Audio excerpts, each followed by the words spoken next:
Are you a go-getter? Are you a hustler? Is it all work, no play with you? All gas, no break?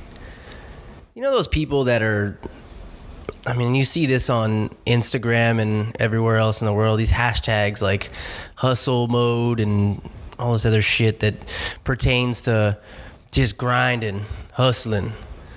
You know, I get it. I get it. I get the hustle mode and grinding, and I just kind of don't want to.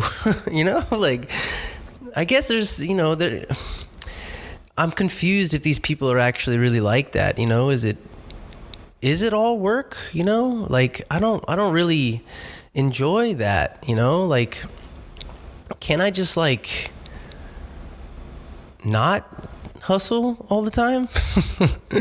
I mean, I don't know. There's these people that are super motivated or extremely ambitious, and like they're just like these go-getters, and it's not because I'm like afraid of doing some action or taking some chance, or it's just that if you were to let me choose between having to hustle or grind, then I just kind of rather not, I just, how about I just chill and hang out, crack a beer, talk to some friends, I don't know. It's just a strange thing. I don't know what brought about this. I don't know why I even just decided I would talk about this, but yeah, it's just a strange world out there. And for this strange world, I have another strange episode for you. This week we have on Lance Clayton, which if you don't know, he's not a secret agent, although his name does sort of sound like he'd be like 008 or 9, sounds like he's got a serious body count on him. Murdered many dictators, public figures, had sex with many exotic women around the world. No, that's not the Lance Clayton I'm talking about. I'm talking about Lance Clayton, the owner of Rebel Skateshop, Ugly Skateboards, probably one of the most creative skateboarders, doing it right now. And that's not just in San Antonio. I mean, the guy, if his brain works anything like the way that his body works with that skateboard, then I imagine he's probably got just a fucking hurricane of weird shit going on up in his head, because he's got some really strange, very unique, creative skateboarding, very unique style.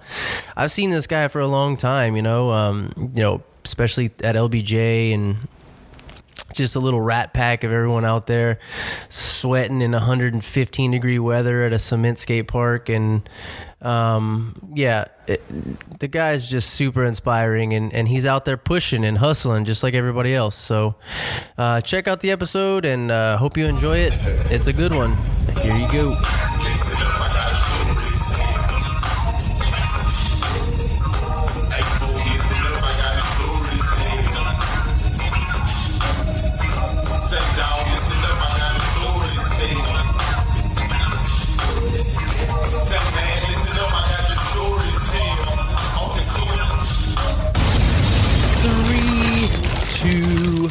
One. Holy shit, at Rebel Skateshop. I got Lance finally behind the mic. Quite possibly the most creative skateboarder out in the fucking world right now. I mean, at least in San Antonio. I mean, we haven't always hung out or, and even skated so much, but for at least 10 years, man, seeing you at LBJ, just the skateboarding, I've always thought, like, what goes through this guy's mind? It has to be just like unicorns fucking and star angels and cupcakes and circuit, sure. whatever, some strange things must be going through your mind, because your skateboarding, if your skateboarding reflects anything what happens in your mind, it must be strange, man. What's up, brother? Oh, nothing much, man. Just skating, working all the damn time. But yeah, I just try to keep it fun, man. Like creative and fun, and just do me. Yeah, and I mean, as authentically as you could be, I think that you probably represent that better than a lot of people. I mean, you know, much of any avenue people take in life, whether it be some professional endeavor or like monetary endeavor, we kind of try to steer to where the money's at or what other people are doing, trying to master this other plan that's already in place. But you've always just kind of skated the way that you wanted to in this really creative way, and it's pretty inspiring, man.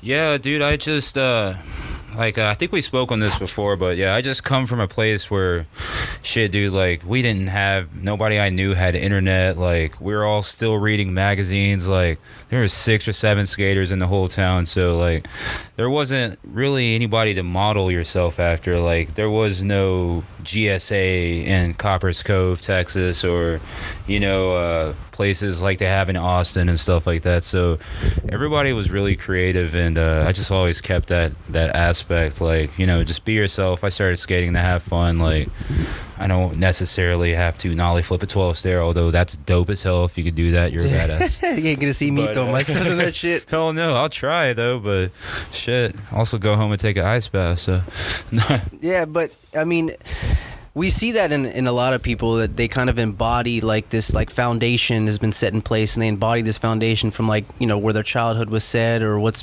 caused a huge reflection on their, or, you know, a huge imprint on their life. We see that in a lot of people, whether it be through skateboarding or music or whatever it is. But it's just it's really strange that even if you escape that, it sort of manifests itself in the future or throughout art or throughout whatever way you choose to represent yourself. And, you know, like you said, from, what is it, fucking Coppers Cove. Yeah, it's out there, man. Sounds like a place where a couple of white women were raped. Yeah, definitely. All types of creative. It's like fucking meth out there, and like all, like, our mall was the Walmart. There's still no mall there. It's 2018. They just got a Wingstop 2 years ago. So, like, that town is so ass very progressive. Very progressive over there. Yeah, no skate shops. There's no park there. You got to drive the next city to go to Zoomies. How far is that away from here?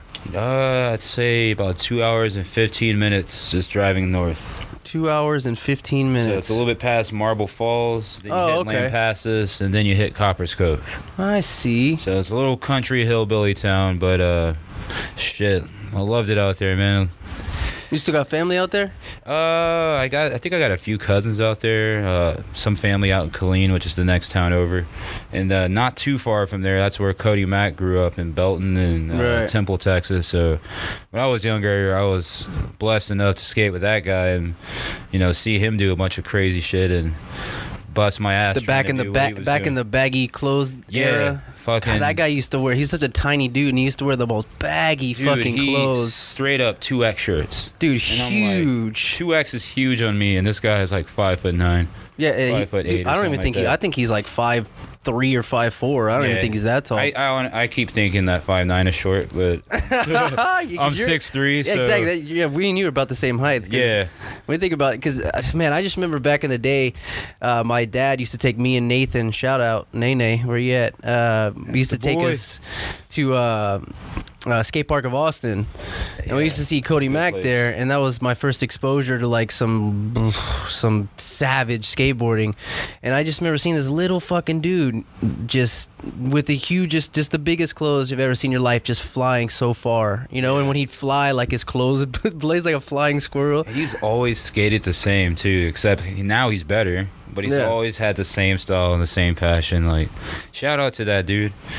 Yeah, that dude is a fucking savage. He's at where he's at for a reason. Yes, sir. I agree. So, being in such a small town, what was your first exposure with skateboarding? I mean, if you didn't, you know, y'all didn't have, you know, skate parks, skate shops, like you said. So, where did skateboarding come out of? Where were you introduced to that? Well, like, honestly, it all started in Georgia right before I moved to Texas. Like, everybody was 10 years old once. Everybody fucking wore a pair of rollerblades at some point. So I started jumping off shit. Then I moved to Texas, realized nobody rollerblades. Oh, so you started rollerblading? Yeah, huh? like, you know, I ended up getting hurt, taking a month or two off, met a bunch of guys that skateboarded, and I said, fuck it, I'm buying a skateboard, and then just fell in love with it. Watched some Rodney Mullen videos. Like, I think Rodney versus Day One round 2 was one of my first videos. Logic Skateboard Media number 8 and 7. I can't remember anything else. Thrasher Playing in Traffic, throwback. Like, that was on tape. Y'all kids don't even know about tapes. Yeah. But especially all the Logic videos back in the day. Yeah, Logic for sure. So just taking that and shit, man, not wanting to do what everybody else is doing, like not going to parties and stuff, just trying to find a good creative outlet, and it just stuck with me, man. Like, I still love it the same I did when I was like 15, and 32 now, still skating. So it's been awesome, man. But yeah, Coppers Cove was just a small little hillbilly town. Like, it was 6 or 7 of us. I think my first board I got I got one from Walmart. Then I ordered a Maple skateboard offline when they were still around, back when I think Louis Barletta and all those guys were on the team. Mark Johnson, Jerry Sue. And I saw those guys skate. I'm ordering one of those. Had no idea you had to buy grip tape separate. So got the board. 2 weeks went by. The grip finally came in, and I've been sticking with it ever since. Hell yeah, man. So you reach this point in your life where you're like, oh, like, what do I do with skateboarding? So you decided you wanted to start a skateboarding company or a board company, and then you wanted a skate shop. Was that something that was always on the horizon, or? It was more of a vision with the skateboard company. I started Ugly Skateboards last year, 2017, and things were going pretty well. Then I was presented with an opportunity to buy out this location of Rebel Skateshop. So I figured, what's cooler than owning a board company, owning a board company and a skate shop. So I couldn't pass up that opportunity. Like, that's just a question not everybody's asked. Do you want to buy my skate shop? Yeah. So decided to do that, and just keep grinding.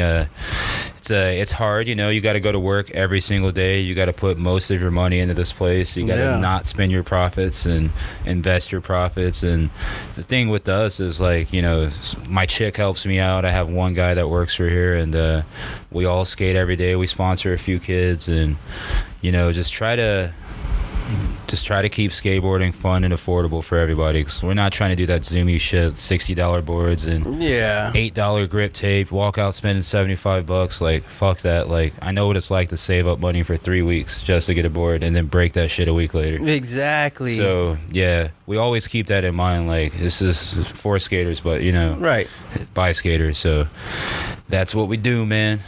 So we sort of talked about before the podcast of, like, running your own skate shop and how much goes into it. I'm sure that when you're presented with that opportunity, like, hey, do you want to take over the skate shop? And excitement and impulsively, you're like, fuck yeah, I'll take this skate shop over. You get into it, and then you realize just how much goes into it. And then you're sitting here and thinking about, oh, well, things break down, things need to be fixed, you have to have displays for things, you have to repair things. Most of this is just a project, like a continuous project, just a do-it-yourself project. And it's just funny that we find these, we see these bigger shops with this money behind, and they can jack up these prices, and that works for them. But then if you come to a shop like this, which you have the mindset where we keep the kids involved, we keep the community involved, support local, and this, especially growing the skateboarding scene now, that must just be, even though it is tough and even the work is fucking savage sometimes, it's kind of a great thing. It's a great thing to grow and to learn. Building what you're building right now for, like, maybe like a display case or a board display case, whatever it might be. These are all kind of like tools that you're learning along the way, and you're building and you're building.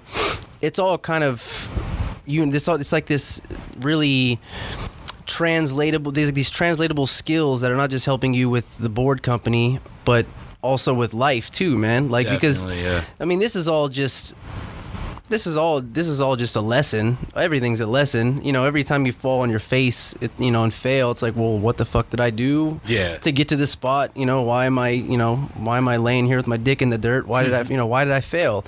And you figure it out, right? And it's it's pretty cool if you have that perspective, like, you know, I built this, I repaired this, I'm keeping this up, this is my work, right? Right, for sure. And that's why I think that the skateboarding scene the last, 3 to 5 years has blown up so much. We have, people like you, people like Eddie, there's all these people that are coming up and have kind of blew up the scene again. There's this huge skateboarding scene. Before that, it was just kind of separated and sporadic. Yeah. People were just skating. We all knew each other, but now there's a little more. It's almost weird. It's like there's like cliques now. Everyone's friends, but there's all these little cliques now. Yeah, and that's unfortunate with the clique things, unless everybody's, getting along. But end of the day, we all started skating for the exact same reason. It was fun. It was something different. It's, we're not out throwing a ball, listening to a coach, set rules. We have to be here at this time. You make your own rules. This is how you express yourself. And, as far as the skate shop and the way we operate things, it's just showing you, like, I want to show the community that anybody can do this. If you really have a passion for skateboarding, if you have a dream, you want to be in skateboarding somehow, find your way into it, work with the community, brand yourself, and stay the fucking skateboarding. You don't have to quit because, like, hey, you're 30 years old. You're old now. Right. Go do old people stuff. No, dude, like, what the fuck do old people do? That doesn't sound fun. Exactly. Like, I don't even know what old people do because, like, I'm still hanging out with 20-year-olds. But, like, at the end of the day, like, people like Diz, myself, the guys at Southtown, Norwood, all these guys have a passion for skateboarding. All these guys work their asses off to keep in skateboarding, to give back to skateboarding, to see other kids skateboard and be happy and, live their lives doing something positive and healthy and fun. And it just goes to show you, man, just work hard enough. Just work. Like, nobody's going to give you anything. Just go out there and get your shit. Right. And, you don't have to. If your parents didn't give it to you already, then nobody else is going to fucking give it to you, man. My mom's the sweetest lady on earth, and no offense to her, hasn't put a dime in here, Yeah. Well, why should she, Exactly. She fucking raised me till I was 18 and told me to get out. I get that. But, anybody can do it, though. That's just the thing. Like, if you want to just be around, just find your way in. And, shit. I don't know, man. I felt like I had something else to say, but it kind of slipped my mind. It'll come back. It'll come back. It's that age. Yeah. Huh? No, but you brought up a good point about, about sort of like this structure that's been put in place. I've been battling with this the last 2 years of my life, like a lot. Like it haunted me for quite some time, and I had to work my way through it. But sort of this standard, societal standard that we're supposed to live up to, when you get to, like from the time that you're born and you're shoved out into this world, it's like you're thrown into this brain surgery where society has already laid out like these rules and these structures for you to follow, and there's not really any maneuvering other than, what happens, internally with the family structure at home. But as far as society goes, there's this structure that's already been created. You go to school to a certain age, you don't drink, you don't do drugs, and then you get out of high school and then you're thrust into college, or you be a fucking car salesman, or you fucking sell insurance, or you do all these other things. You fucking hike your pants up, you tuck that shit in, you wear nice shoes, and you go to work and do the same repetitive bullshit every single day.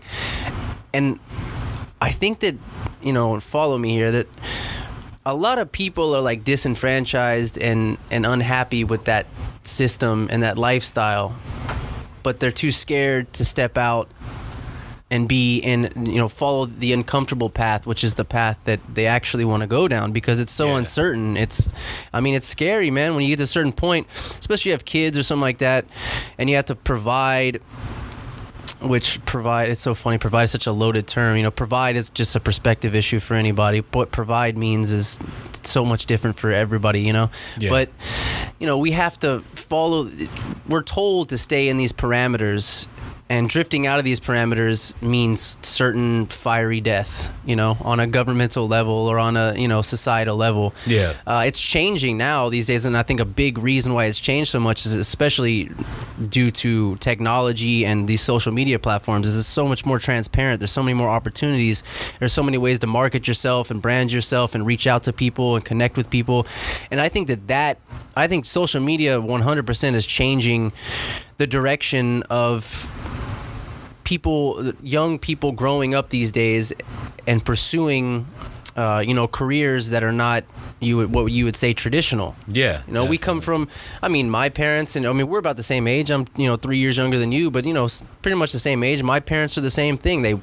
Both of my parents worked like all the time. You know, they worked, you know, 4 kids. They didn't have those opportunities that we have today based on all the exposure and all the connection that we have, you know? Yeah. And I just think that I'm really, it's really been fucking with me because I really do think that there obviously are people that are not wired to fit into this structure. And I think that I'm one of those people. You're one of those people, obviously, with what you're doing, but I'm one of those people where working shit that I'm not passionate about drives me insane. Yeah. Like, it's almost like poison to me. It's like you can't sleep at night because you didn't do anything that you love or anything that had value to you. Yeah, really. There's no connection. There's no passion to it. There's no excitement with it. There's no love for it. Like, I mean, honestly, dude, I have a pretty secure job for what I'm doing, and I'm sure there would be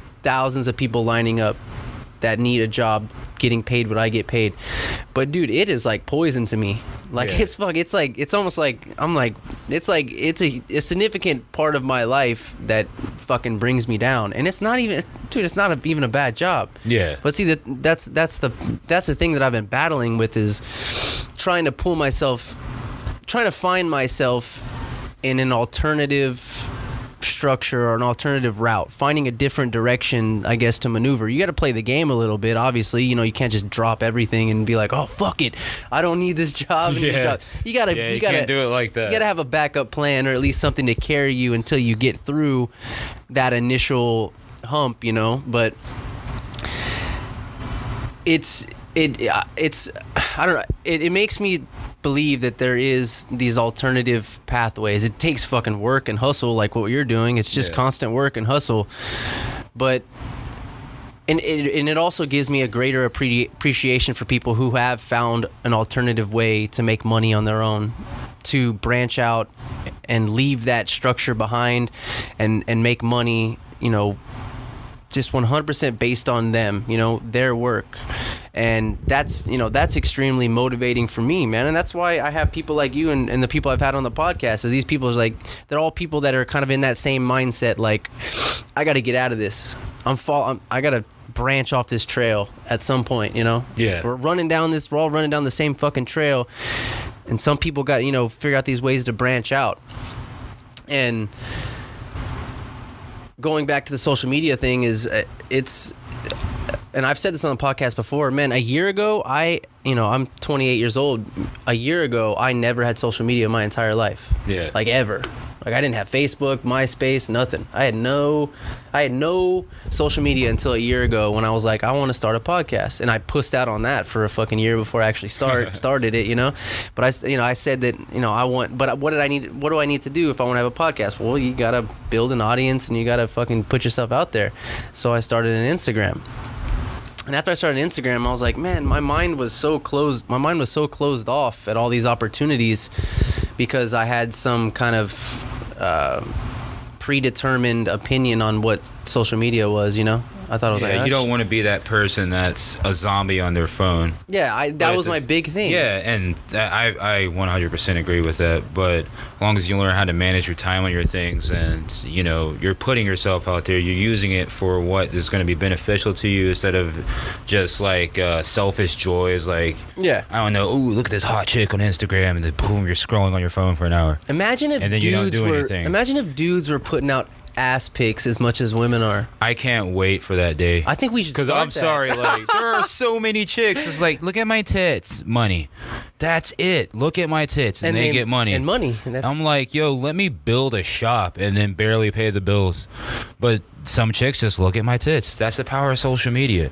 And well, that's the power of being these goddamn pleasure monkeys that we are. We're dudes, you know, and dudes are gonna line up for that shit. Well, there's smart dudes and there's stupid dudes. If you're not doing things with this lady, you don't need to give her money. So. And that's the funny thing. and you know, we're gonna beat a dead horse here, but man, this is for sure not something that hasn't been talked about to exhaustion. But you know, we have this weird dynamic in our society now where, because things are so transparent, that everyone feels entitled to share their opinion. So on one side, we have women that are women that are like, oh, we want to be equal, and you know, this Me Too bullshit. But then we have other women that have no problem shaking that ass for you know, a meal, you know, like no problem at all. Yeah, and they're making money. Oh, so much money, Stupid and money. it's just based, and it's 100% based on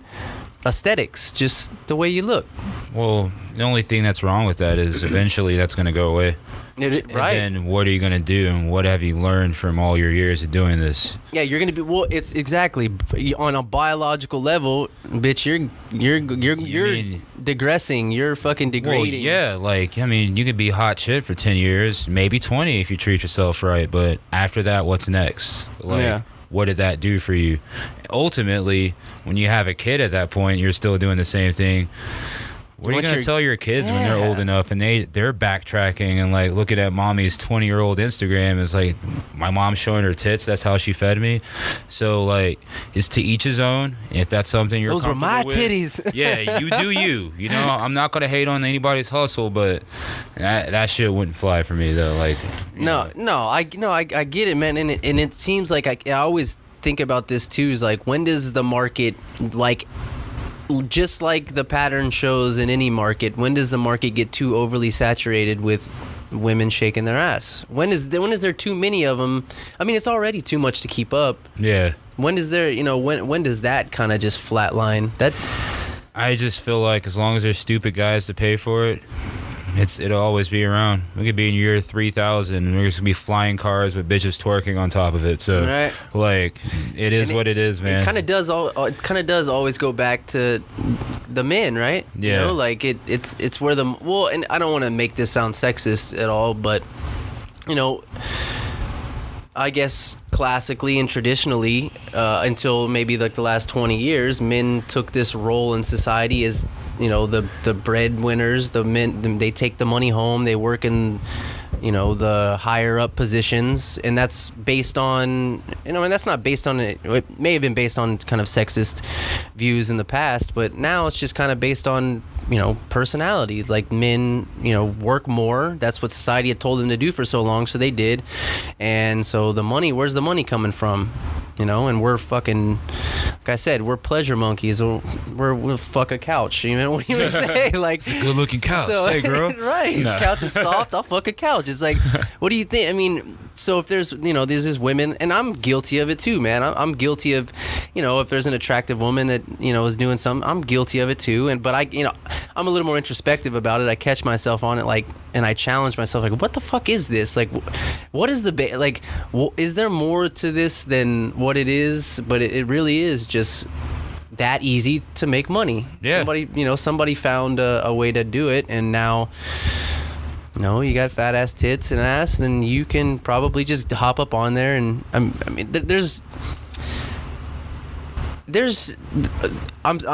not going to give up too much information on it right now, but there will be an update later. But I'm going to be branching off and starting a business soon. Oh, cool. And so I've been checking out, you know, competitors, essentially. I don't want to say competitors, but people in the same field.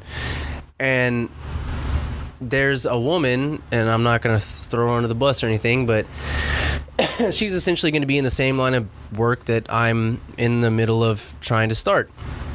And she's a woman, very attractive woman, but she literally started this company, I think maybe a year ago, and she's already at like 100,000 followers on Instagram. And it's because she has marketed herself as this a real aggressive woman with just covered in tattoos, but she's just never wearing clothes. And that's every picture. Every picture is her, but it's supposed to be marketing her product. But the product's not even fucking in there. It's just in the description. It's her just like chilling, and then in the description it's like blah blah blah blah blah speaking about the product, and it's like, what the fuck, man? If I just had a nice set of titties and ass, I could be so much farther along right now. It's like the like a Pepsi commercial with a hot chick at the beach, and it just focuses on her at the last second. Oh yeah, we're selling Pepsi. Right, exactly. Like, remember those fucking Carl's Jr. commercials where like dude, the hottest chick just taking a bite out of a big ass burger. It's like, and those burgers never look like that, by the way. Hell no. So it's nowhere near as good. That it's like these whole marketing things where it's like just this woman. Remember when Jessica Simpson was in that commercial for? Was it Jessica Simpson? No, it was another chick. I said the supermodel was like washing a fucking car, but it was like for a Carl's Jr. burger. Oh, okay, yeah. She's washing a car in like no clothes, and then at the very end she takes a bite of this burger. I'm like, is this what you want? Is this what does Carl's Jr. do they wash our car and then give us a burger? What the fuck is happening? I mean, if they were washing our cars and then giving us a burger, I would go there every day. Oh fuck yeah, clean cars and I'm fed. Yeah, and then on top of that, it's like there's like this kind of false advertising with it too. Like when you see commercials for things, I mean, it's all marketing and advertising. I mean, good for you, but you see like the people that are serving you this food, and it's like, these motherfuckers don't ever look this happy giving me my food. They're like, I just want to go home and chug alcohol till I fall asleep. They don't, because they're underpaid and overworked. And as far as being a server and working restaurants and things like that, like, it's hard fucking work, man. Like, I mean, $2.13, like, that wage was brought around in the 60s. Yep. Fucking 2018, and people are still making $2.13. And there are still assholes who are like, whoa, if you don't, or if you depend on a tip, find a different job. Like, just tip these people, tip the service industry. Like, $2.13 is hard to live off of, but I'm gonna get off that shit. But going back to like it's hard to live off of $15 an hour, dude. That's fucking hard. I would stab somebody for $15 an hour. But shit. Well, don't stab me, because that's what I make. Please don't stab me. I'm not gonna stab anybody for Wait till after the podcast. Right. But I think we were speaking of like societal, or I can't say that word, the structure of society, if you will. Everything is just based off of commercialism and generating money for others. And a lot of it's manipulation. It's manipulation. Finding it's like an even angle. the way life is set up, you're supposed to do this, this, and this. Make money for somebody else, make money for somebody else, and then make money for somebody else. That's all life is. Like, even you going to school, half the shit we're taught in school, over half the shit we're taught in school, we don't need. But society wants us to get used to being somewhere for 8 hours. Right. Then you graduate, and then you're at work for 8 hours. And then that's it. You're a thinking man. You die after that. Like, why not try what you love, dude? Like, it's better to try what you loved and then fail than to just not try at all. Because, fuck, man, if this all goes away, well, I tried. Or I get back up and try again. Dude, I'm right there with you. I mean, I don't think it's really, I don't think it's outlandish or even a conspiracy to say that I think that like undergraduate school is specifically to train the youth to get ready for the workforce. And not, when I say workforce, I don't mean middle class. I don't even mean lower class. I mean just being in the fucking workforce and surviving. You're like, right, you go to school for, how ironic is it that you go to school for 8 hours a day, basically in the same time frame that you're supposed to grow up, get older, and then have a job in that same time frame. Anywhere from that fucking 7 to 3, 8 to 4, 9 to 5 time frame. Like, it's all this structure that, and it's not. And for people stupid enough to think that this just came about, out of nowhere. It's like, no, this was very well thought out. People saw an angle to make money, and they were playing the long game. It's a game. They weren't like, oh, how can we change society and make it better? They were thinking, how can we change society to make more money? But but like I said, they're playing the long game. Yeah. Like, they can see they're planning everything 10, 20 years down the road, and they have numbers behind them. A big reason why we're so susceptible to being a part of, these societal standards or the structure like we're speaking of is because of the tribe that's also doing the same thing. Yeah. Like we have this tribal mentality, like, oh, this is what everybody's doing, and they're living at least somewhat comfortably. They're not fucking starving, so this is what I should strive for. This is what the government says. It's in Disney fucking movies. It's in the Rugrats fucking, back in the day when we were kids. Yeah, you got a point. Dude, it's like, it's all set there, and I don't think it's a conspiracy. I think it's pretty true. Like, what are you going to do if you have government-funded, government-owned movie studios or television stations or radio stations? Any media outlet. Any media outlet. Yeah. Don't you think it'd be beneficial to throw in a little bit of, to nudge people in a way that is going to benefit the people making money? If you're the one making money, why would you not want to benefit? Why would you not want to nudge people or brainwash people in a way that's going to make you money? Dude, even standing during the national anthem, that whole bullshit didn't start to... And the rockets, the bombs bursting in air. That's what we sing in school. We're talking about kids about bombing fucking other countries. And then, fun fact, they cut out part of our what should we call it? I can't think of the song that we used to sing in school. Pledge of Allegiance. Pledge of Allegiance. Yeah, they left out the whole racist and fucked up part of the Pledge of Allegiance. That song is longer than you think. But, just, dude, the way everything's set up is for money, and it's sad what racist part did they leave out? Was it I forgot, black the people lyrics. Are worth 1/3 of us now, not 1/8? You will never get the vote. Who is Dave Chappelle? You'll never know. But this whole country is just built off of some pretty fucked shit, and commercialism, even when it comes down to eating meat, I'm just now finding out that the human body is not supposed to eat anywhere near the amount of meat that we consume. If you eat meat every day, you're going to increase your risk of diabetes, heart attacks, things like that. The human body is not technically supposed to eat just in general as much food as we're eating. It's not just meat. But more specifically meat, because of all the things that it causes and does to you. Technically, the way we're set up and built, we're herbivores. Our mouths don't open wide enough. We don't have canines. We don't have sharp teeth. Carnivores' mouths open wide, almost damn near 90 degrees. And most of their teeth are sharp. Ours are completely flat, and our mouth barely opens. If you compare us to every animal in the animal kingdom, all those animals are herbivores except for humans. But we can talk and sell shit, eat a hamburger, and eat a hot dog, and we got thumbs, and we can look at porn. So, it's sad, man. But I know we're getting off topic and shit. But no, I'm glad. Yeah. No, that's. I mean, that's all stuff that I look into. It's actually, you can put 100% of our current diet or food intake on media and the government. Now these days, the government directly controlling media has essentially established this overeating, this overconsumption of not just food but everything. Every single thing, dude. What is every commercial we see on TV? It's somebody that has something we don't, and they're expressing gratitude and happiness because they have this. So then naturally our own neural pathways are creating these fucking feedback loops oh, I need that too. So what do? I got to work harder 2 more hours a day. Let's do it 12 hours a day so I can get this fucking thing that we don't fucking need. It's a lot of things with food too. What the fuck is a birthday cake Oreo? What? What the fuck is that? It's delicious, I'll tell you that, but that is not something that we are supposed to be eating. Oh no! No doubt. On a biological level, we should not be. As far as meat goes, I would say that we're omnivores. We ate back in the day, our primitive state. Let's say take it to Neanderthals.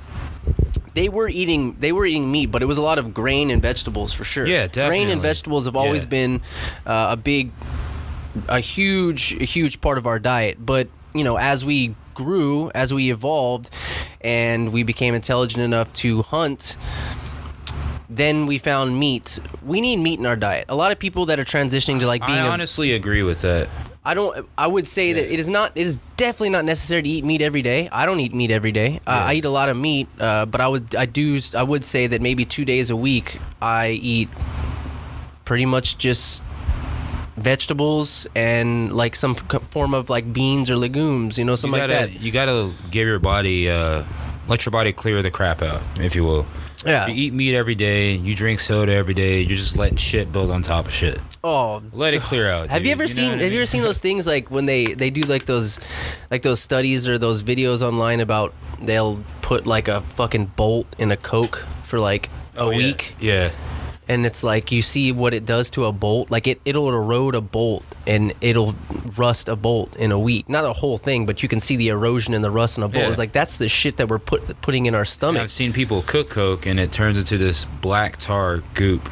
Dude, so that's terrifying. Yeah, it's a goop that clogs things and causes erosion and things like that. So that does it to your body as well.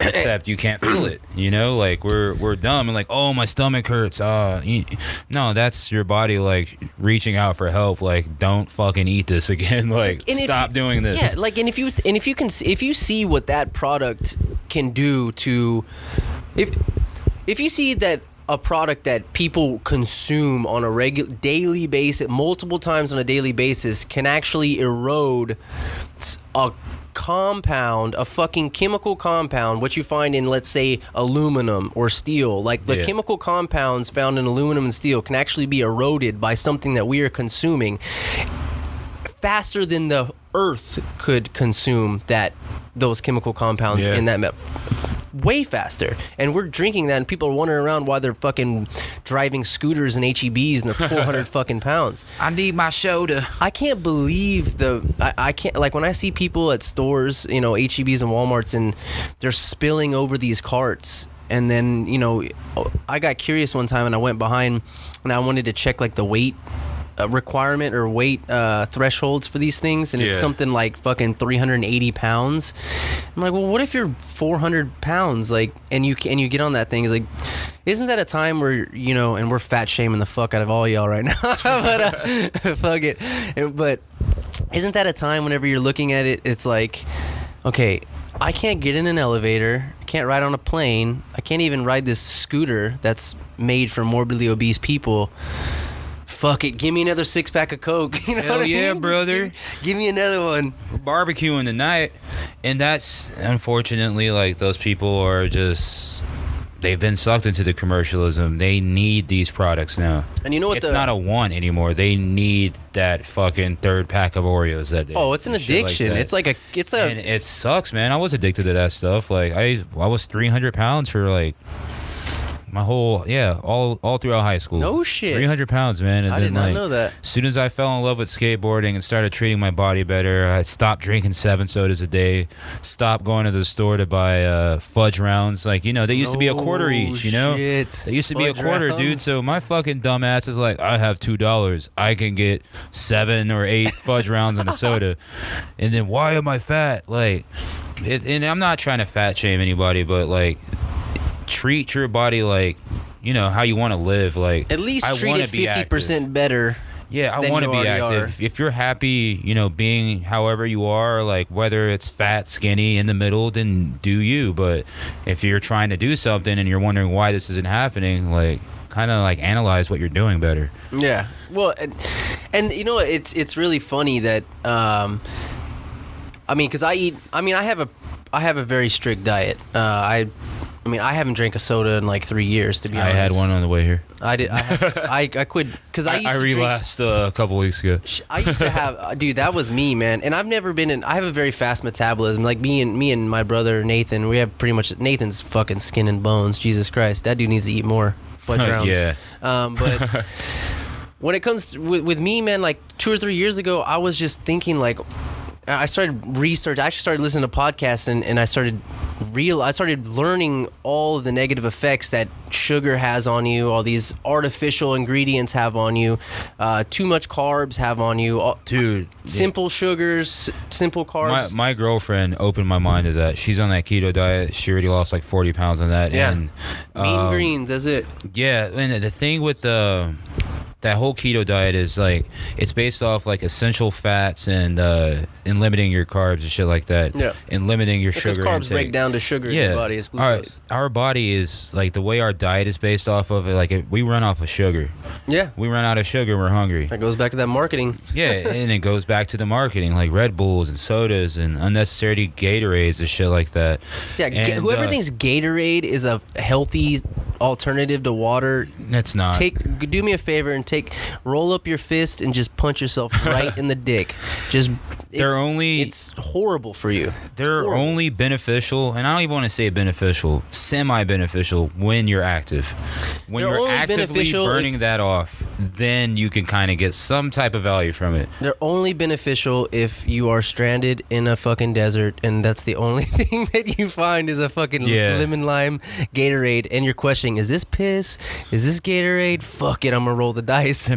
Tastes like piss. Must be Gatorade. No, but that's what I was gonna say. Is it's super funny. Like, well, not funny. It's actually horrible. But how much more expensive it is to actually eat healthier.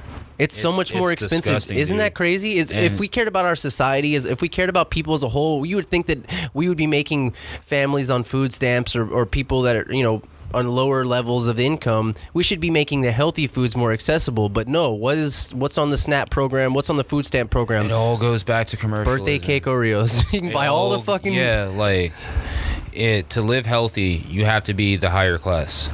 Yeah. And it goes to classism, like the way the American structure is set up. Like, they know poor people can't afford to eat good. Therefore, these people live a certain amount of time.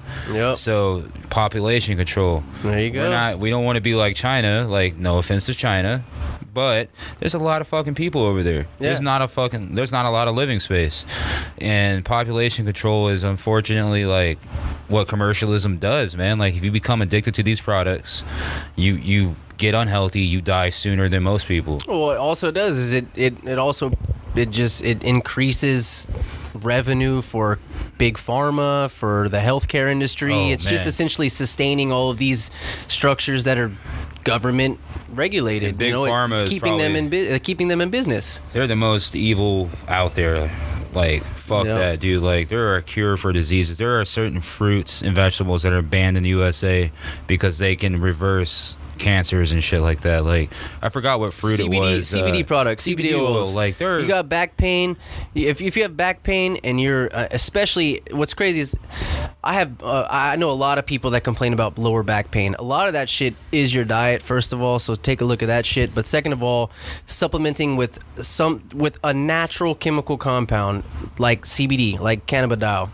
That is something that not only is shown proof to help with chemical addictions like opiate addictions. There's scientific proof about helping people get off or get through their chemical addictions to opiates. Not only does it do that, but it's an amazing muscle relaxing compound. It legitimately is one of the best natural ways you can use that compound. It's for back pain, for fucking insomnia, for mood regulation, for chemical production. There's so many ways that this compound could be used, but it's still a Schedule 1 drug.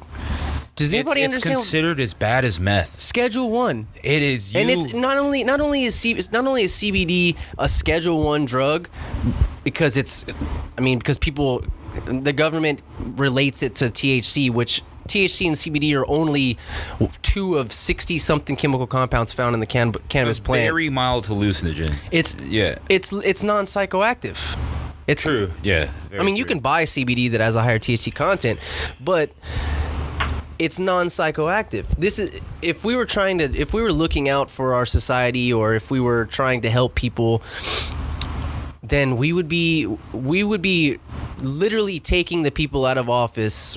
That's harder than, I know that it's a lot harder than just saying that, but we would be taking these fucks out of office, and we'd be allowing people to use these beneficial compounds. I mean, we have in our body, we have a natural endocannabinoid system in our body that is found in every tissue in our body. These cannabinoid receptors are found in every single place in our body, not only our brain, but every single every single tissue in our body, including organs, all of it. Yeah. If that system is biologically and naturally found in our body already, how do people not think that we are somehow supposed to be consuming a chemical that is found in nature if it's also found in our body? You know what I mean? It's not a stretch to say that, you know? I don't get it, man. Like, there are little kids having seizures here in Texas and other states, but I live in Texas, but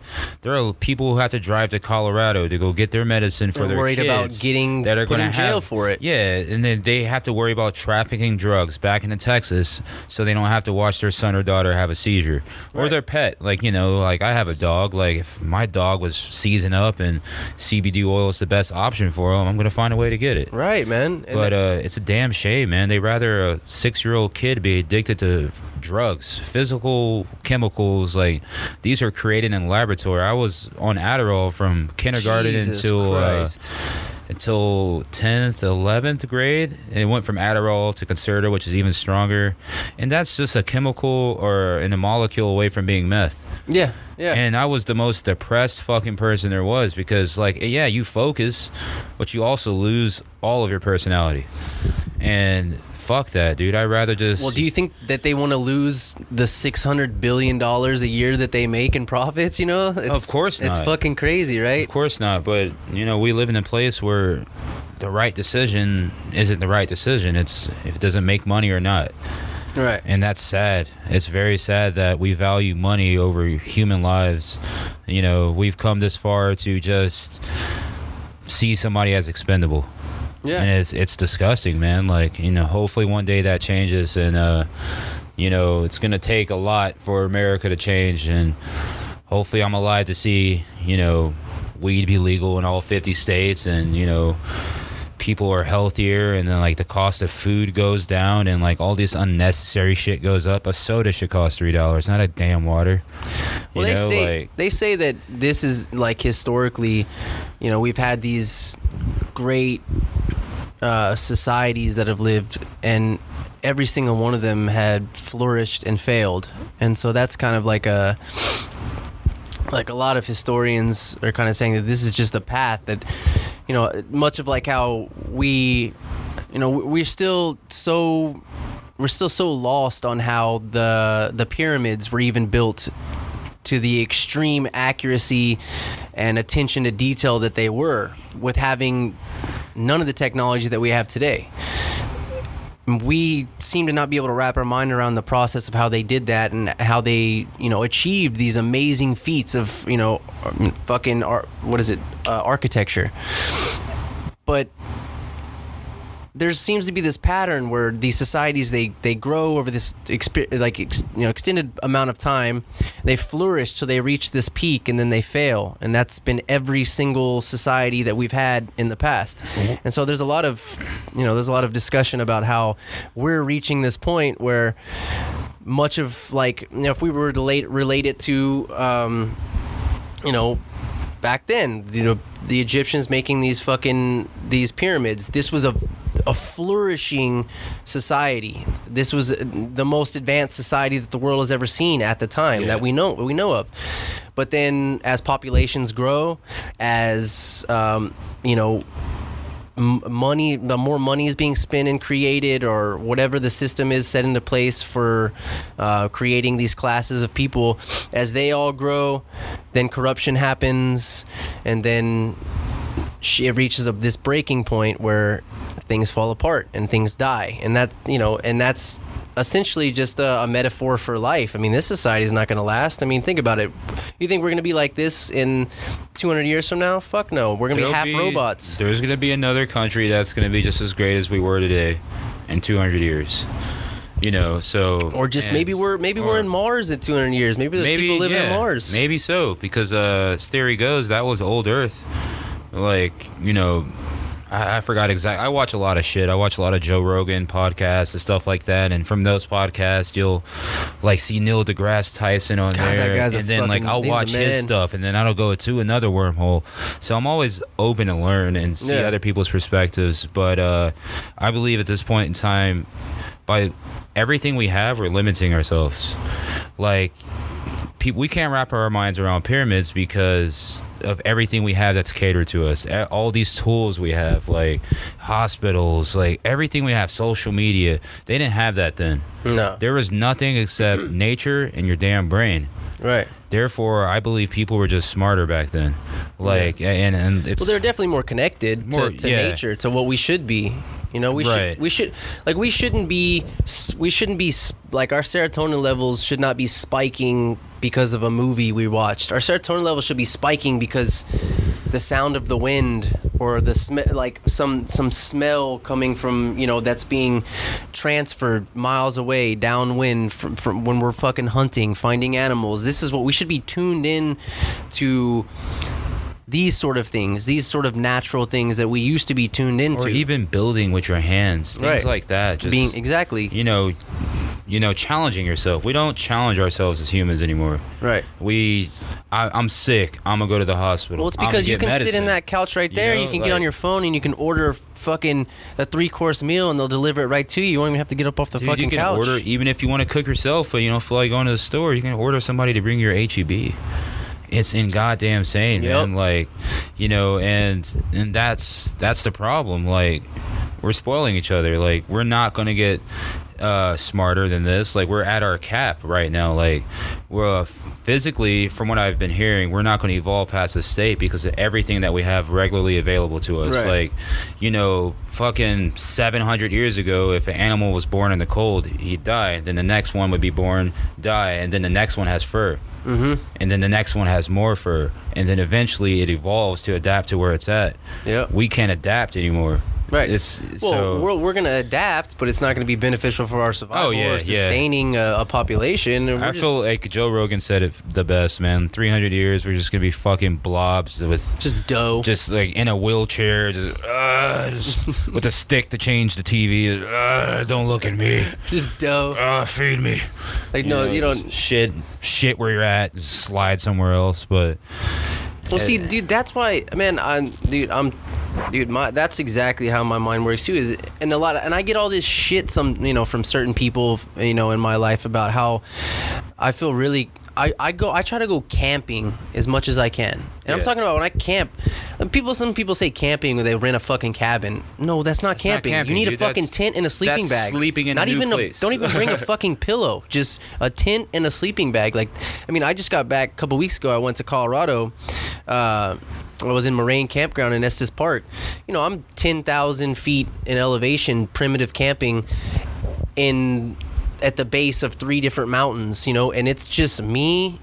It's just a tent, and 2 sleeping bags. Nobody else. It's just me. That's it. And that to me that's like a reset button. Like that to me, like, I have to do that to balance me out, because too much of this shit, like stimulus, artificial lights. Like, if I can't look up and see stars, like, what are we doing here now? Like, what are we doing anymore? I just believe that it would benefit everybody if we all just challenge each other more. Yeah. Challenge yourselves, like... No, because then you're shaming people. You're not being politically correct. Yeah, well, you know what?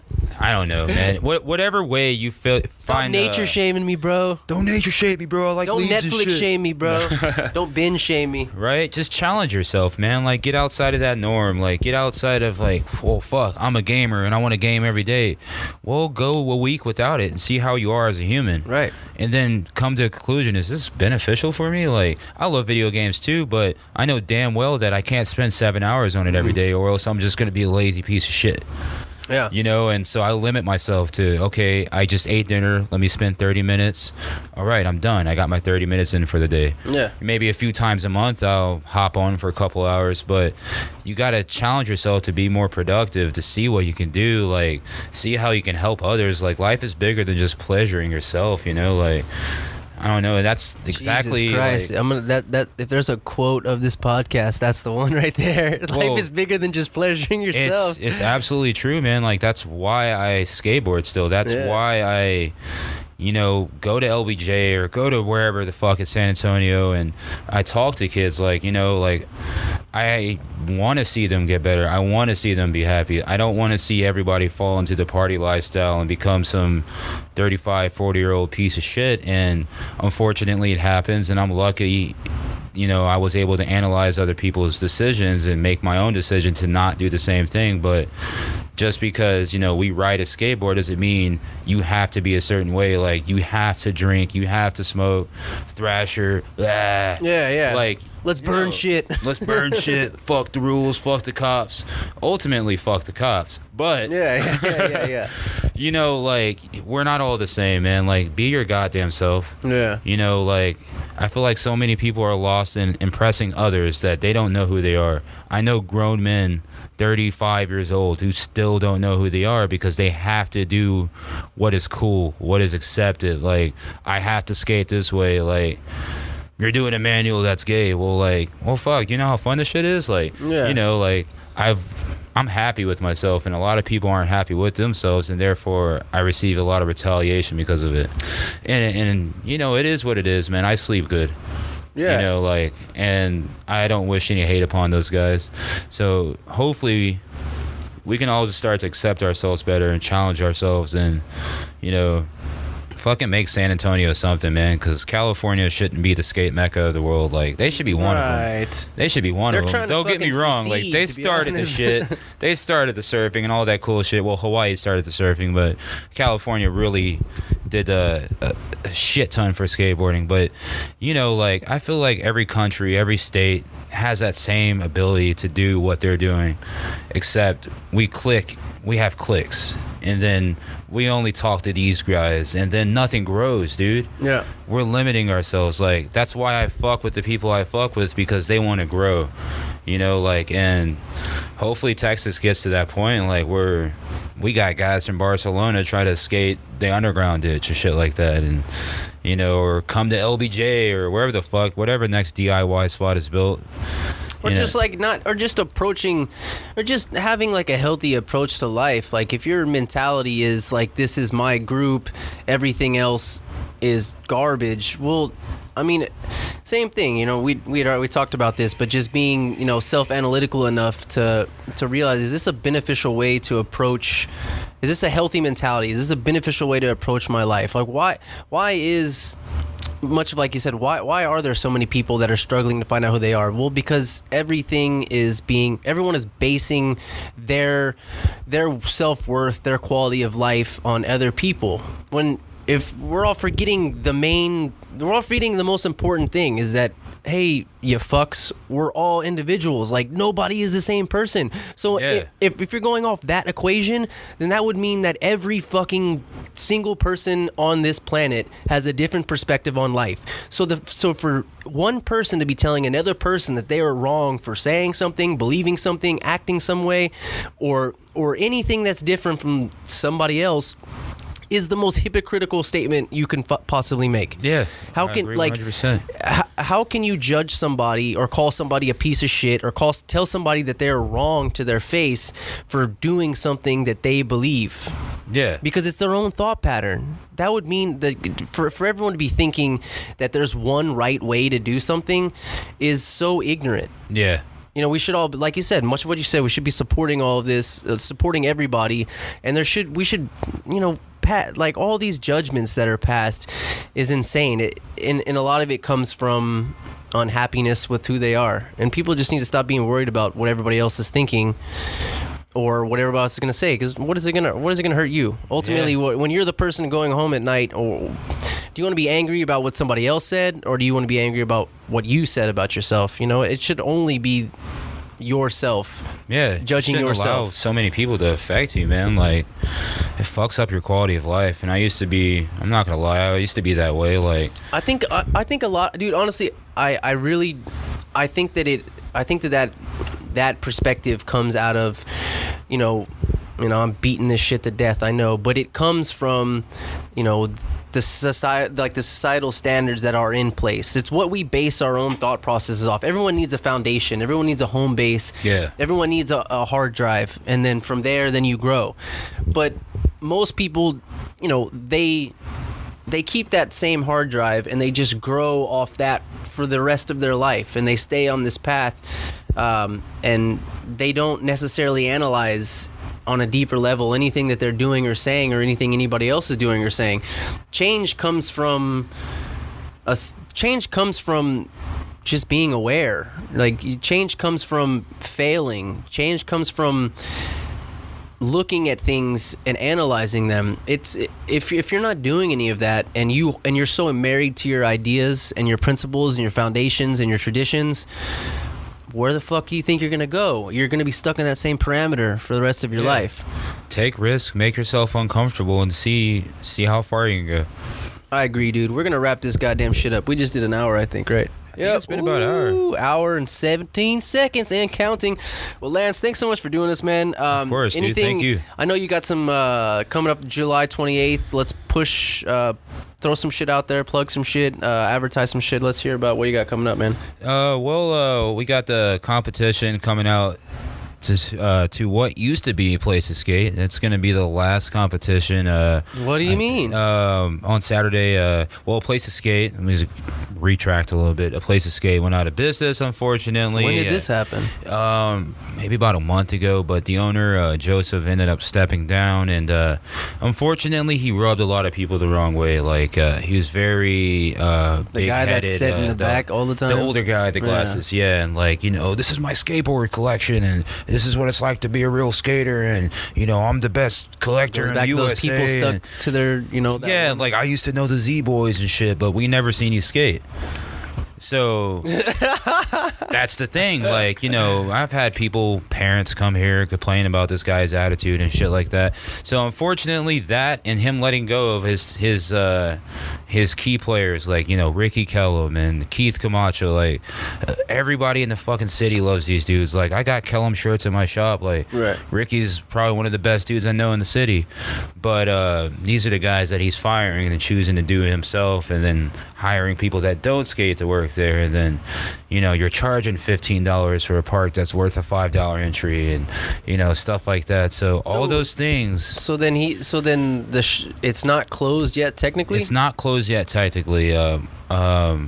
We're doing the Rebel Rumble.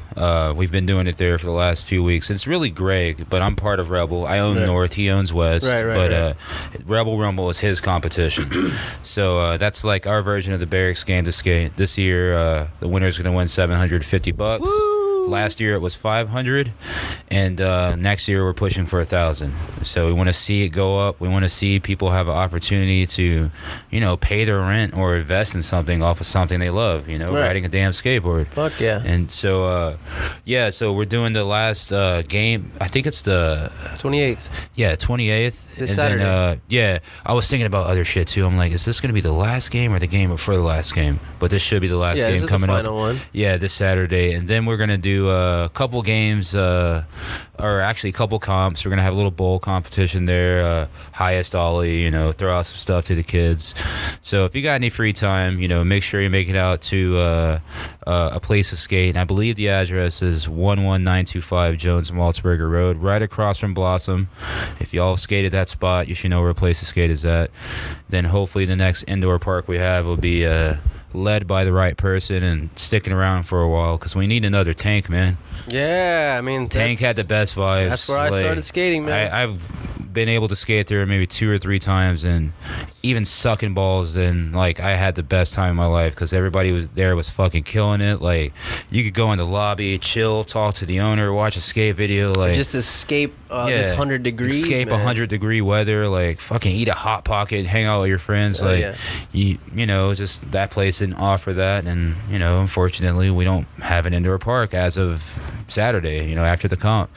So we got that going on, and just make sure, like, even if it's not me, just support your local brands. Support these guys that are out there working every day, sitting behind a fucking computer for 10 hours designing logos, or guys that are out there filming, editing videos, like, all these, most importantly, the skateboarders, because that shit's hard. Support these local brands and these guys' dreams, because we don't want to be a corporate puppet, and we don't want to see you be that. If you help us grow, that's going to give you the opportunity in the future to be a part of something that's pure. So as far as shout out to my girl for helping me out here. Of course, the Rebel team, Ugly team, like, you guys are badass. Of course, yourself. Then everybody out there with a dream that's making shit happen, dude. Keep grinding. Couldn't have said it better myself. All right, guys. Just one last thing. Let's push those rates and reviews on iTunes. I'm trying to build some more traffic on there. If you like what we're doing, like we just go back to what Lance said. Let's support local. Let's help build each other up. Let's whatever you can. You can either subscribe on iTunes or you can subscribe on YouTube or both. I won't hunt you down if you don't. But thanks so much for listening, everybody. And yeah, support local. Go out there and get out of your fucking house already. Love you. Bye bye. See ya.